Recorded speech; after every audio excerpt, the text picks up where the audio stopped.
নমস্কার বন্ধুরা, deep study চ্যানেলের পক্ষ থেকে আপনাদের সকলকে জানাই স্বাগতম। আজকে আবারও আমি টিটেট পেপার 1 এবং পেপার 2 এর জন্য বাছাই করা 30 মোস্ট ইম্পর্টেন্ট পেডাগজি কোয়েশ্চেন্স আপনাদের সামনে নিয়ে এসেছি। আশা করছি এই ভিডিওটা আপনাদের এক্সাম প্রিপারেশনের জন্য অনেকটা হেল্পফুল হবে। ভিডিওটা শুরু করার আগে আপনাদের প্রত্যেকের কাছে অনুরোধ, ভিডিওটা না টেনে পুরোপুরি দেখবেন, যাতে করে আপনারা আপনাদের এক্সাম প্রিপারেশনকেও অনেকটা সমর্থনযোগ্য, এক্সামের উপযোগী করে তুলতে পারেন। শুরু করছি আজকের ভিডিও প্রথম কোয়েশ্চেন্স দিয়ে, যেখানে বলা হয়েছে তীব্রতা, বিস্তৃতি, পুনরাবৃত্তি ও অভিনবত্ব ইত্যাদি হলো মনোযোগের ড্যাশ নির্ধারক। খুব ইম্পর্ট্যান্ট কোয়েশ্চেনটা, অবশ্যই সেটা মনে রাখবেন। তীব্রতা, বিস্তৃতি, পুনরাবৃত্তি, অভিনবত্ব ইত্যাদি হলো মনোযোগের কিন্তু বস্তুগত নির্ধারক। ঠিক আছে, আপকামিং টিটেট পেপার 1 এবং পেপার 2 এর জন্য এটা গুরুত্বপূর্ণ কোয়েশ্চেন রয়েছে, অবশ্যই সেটা মনে রাখবেন, বস্তুগত নির্ধারক।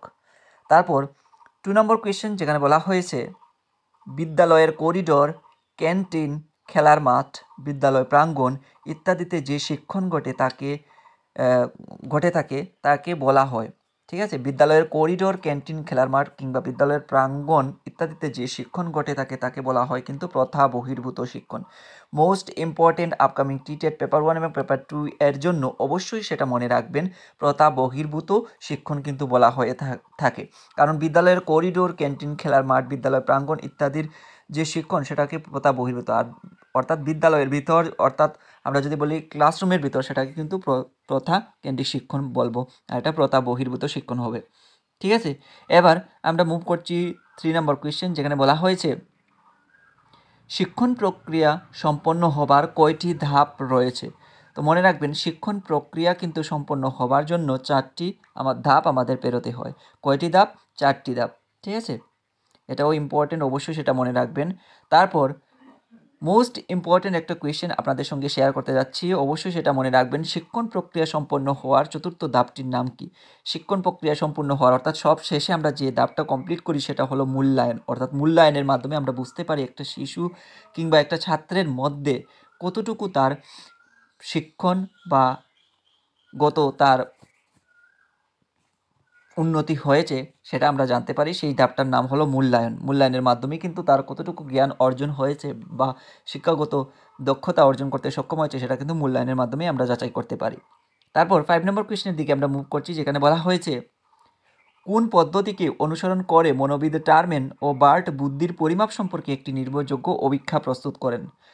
ঠিক আছে, তো মনোবিদ টারম্যান ও বার্ট বুদ্ধির পরিমাপ সম্পর্কে যে একটি নির্ভরযোগ্য অভিজ্ঞতা তৈরি করেছিলেন, কোন পদ্ধতিকে অনুসরণ করে? সেটা হলো বিনে সিমন পদ্ধতিকে অনুসরণ করে কিন্তু তারা একটা নির্ভরযোগ্য অভিজ্ঞতা প্রস্তুত করেছিলেন বুদ্ধির। ঠিক আছে, এটাও খুব ইম্পর্টেন্ট, অবশ্যই সেটা মনে রাখবেন। প্রত্যেকটা কোয়েশ্চেনই কিন্তু আজকের ভিডিওতে প্রত্যেকটা কোয়েশ্চেনই ইম্পর্টেন্ট, অবশ্যই সেগুলো মনে রাখবেন। এবং এক্সাম ওরিয়েন্টেড কোয়েশ্চেন টাইপ আমি রাখার চেষ্টা করেছি, যেগুলো কোয়েশ্চেনে আসার অনেকটাই পসিবিলিটি রয়েছে।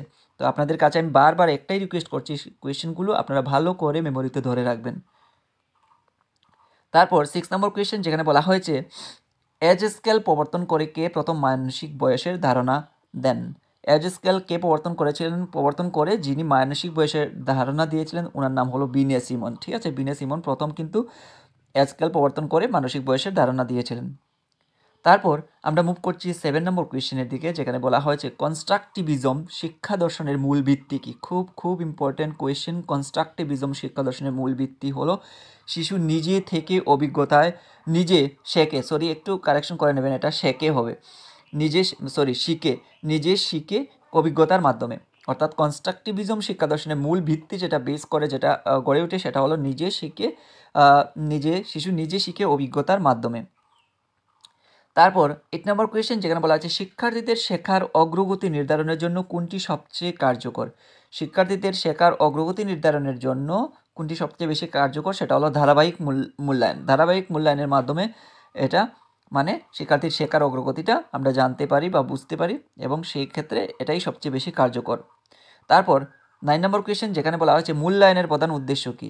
তো মূল্যায়ন আমরা কী জন্য করে থাকি? শিক্ষার উন্নতি সাধনের জন্য। শিক্ষার উন্নতির মান কতটুকু হয়েছে সেটা সম্পন্ন করার জন্যই কিন্তু আমরা মূল্যায়ন করে থাকি। তো মূল্যায়নের প্রধান উদ্দেশ্যই হলো সেটা, যাতে করে আমরা বুঝতে পারি শিক্ষার উন্নতি কতটুকু হয়েছে। ঠিক আছে, তারপর 10 নম্বর কোয়েশ্চেন, যেখানে বলা আছে আইসিটি ভিত্তিক শিক্ষার সুবিধা কী?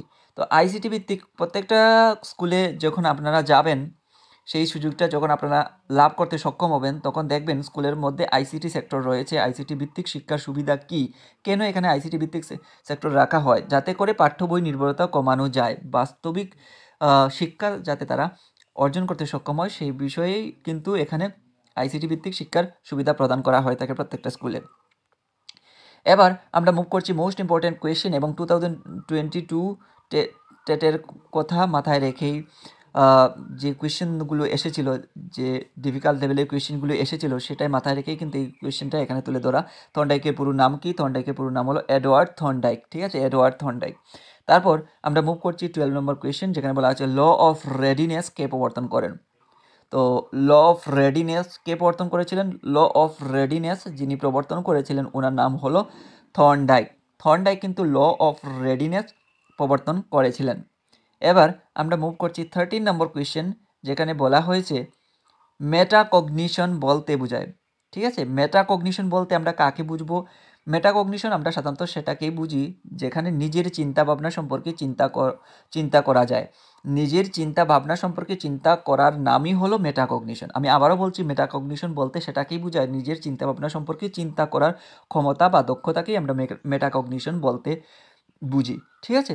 এবার আমরা মুভ করছি 14 নম্বর কোয়েশ্চেন, যেখানে বলা হয়েছে যে শিশু আত্মনিয়ন্ত্রণ এবং আবেগ নিয়ন্ত্রণ করতে পারে না সে কোন দক্ষতা অর্জনে সমস্যায় পড়তে পারে।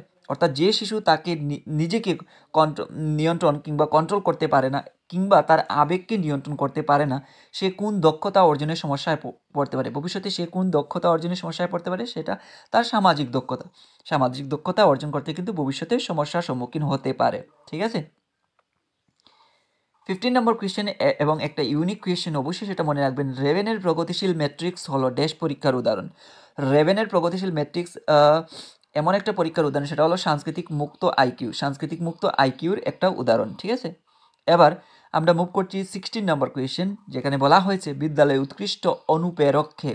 খুব important question upcoming TET paper 1 এবং পেপার 2 এর জন্য অবশ্যই সেটা মাথায় গেঁথে রেখে দেবেন। বিদ্যালয়ের উৎকৃষ্ট অনুপ্রেরককে, বিদ্যালয়ের উৎকৃষ্ট অনুপ্রেরক হলেন তিনি, না তো তিনি হেডমাস্টার, না তো কি, না তো হেডমাস্টার, না তো অন্যান্য সহকারী শিক্ষক, সেখানে শুধুমাত্র হবে বিষয় শিক্ষক হবে বিদ্যালয়ের উৎকৃষ্ট অনুপ্রেরক। কারণ তিনি একমাত্র শিক্ষক যে কিনা ক্লাসে গিয়ে আপনাকে ওই বিষয়ে আপনাকে আপনার মনোবলকে সবল করতে কিংবা আপনাকে উন্নত করতে যথেষ্ট প্রচেষ্টা চালাতে পারেন। সেই কারণে বিদ্যালয়ের উৎকৃষ্ট অনুপ্রেরক যদি কেউ থেকে থাকে তাহলে সেটা হবে বিষয় শিক্ষক। খুব ইম্পর্টেন্ট কোয়েশ্চেন, অবশ্যই সেটা মনে রাখবেন। তারপর আমরা মুভ করছি 17 নম্বর কোয়েশ্চেন, যেখানে বলা হয়েছে একটি শ্রেণী কক্ষে লিঙ্গ বৈষম্য থাকলে কি হতে পারে।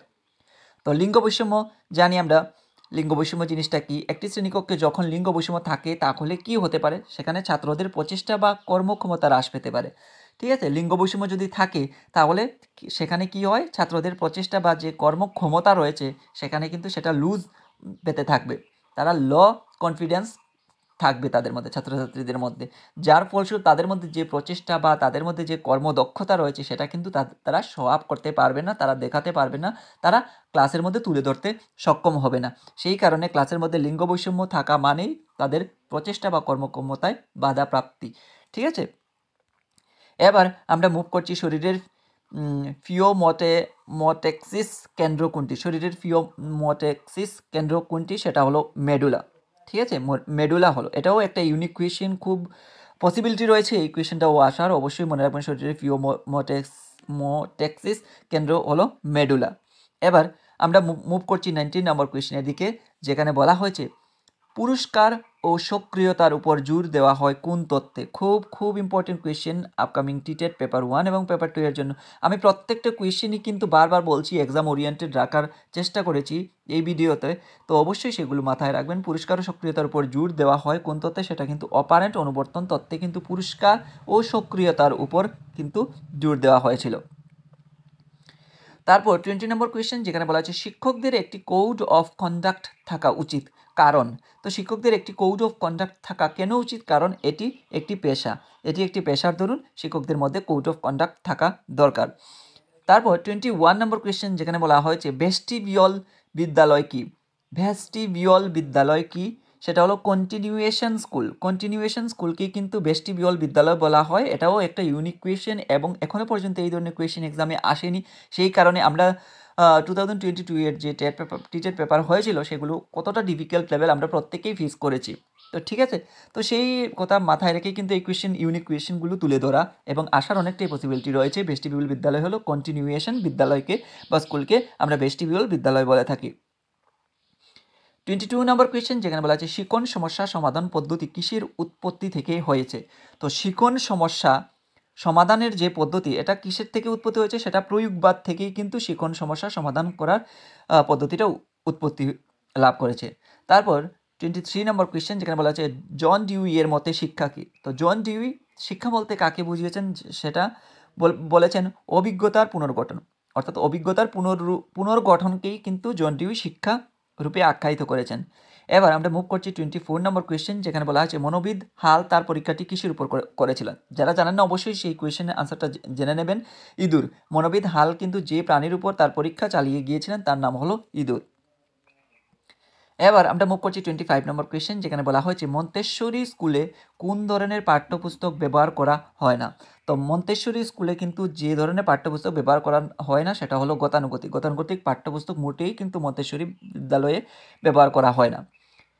তারপর আমরা মুভ করছি 26 নম্বর কোয়েশ্চেন, যেখানে বলা হয়েছে শিক্ষাক্ষেত্রে মনোবিদ্যার প্রয়োগ শুরু হয় কোন চিন্তাবিদদের হাত ধরে? আমি পূর্বে একটি ভিডিও আপলোড করেছিলাম, সেখানে আমি কিন্তু বলেছি যে মনোবিদ্যার প্রয়োগ শিক্ষাক্ষেত্রে শুরু হয়েছিল অষ্টাদশ শতাব্দীতে।